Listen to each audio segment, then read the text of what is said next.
Click for IB Biology. We're looking at transport across the membrane, and now we move to what's known as co-transporting. So in this case, we're looking at a molecule is able to move across the cell membrane when it's there in conjunction with a second transporting molecule. So hence the idea of co-transporting. The one we're going to look at particularly is the need for sodium ions when we're transporting glucose across cell membranes in the digestive system. There's a blank version of this PDF down in the description where you will also find a quiz, 10 questions with answers. There's also an AI prompt down there that will customize an assessment for you, individualize an assessment of your learning of this topic. Right, so let's look at this co-transporting.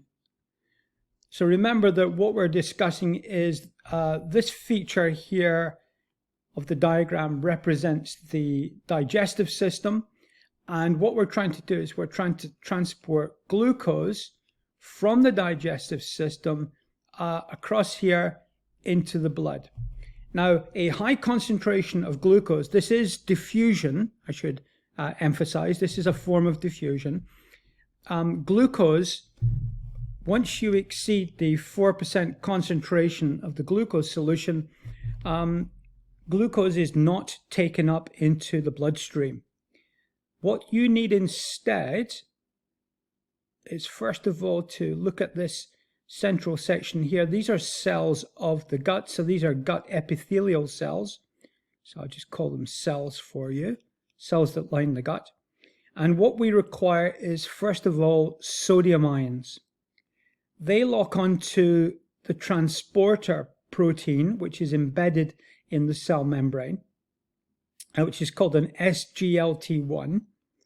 And once that sodium has embedded into the protein, it opens up a receptor site, much like the active site of an enzyme. It opens up a site here, which allows the glucose molecule to enter the protein.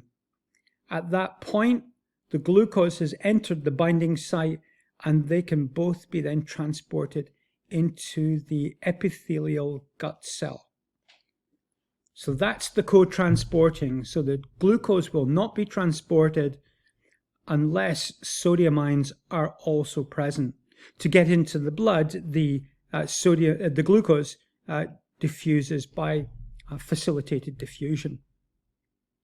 And so what this introduces to you by way of application is that when we are exercising, we're aware that certainly with endurance, prolonged exercise, athletes often take isotonic drinks, which relates to water, but also within those isotonic drinks there are so-called electrolytes, and our sodium ions are an example of a substance in an electrolyte which is required so that the glucose, for the extra energy the athlete requires, the glucose cannot be taken up unless sodium is there, because they are involved in a co-transporting relationship into the gut.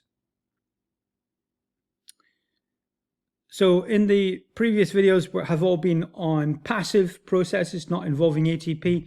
Now we take a look at active transport. There's the channel subscription button for you to subscribe to, and there's the playlist to all the membrane videos that we have.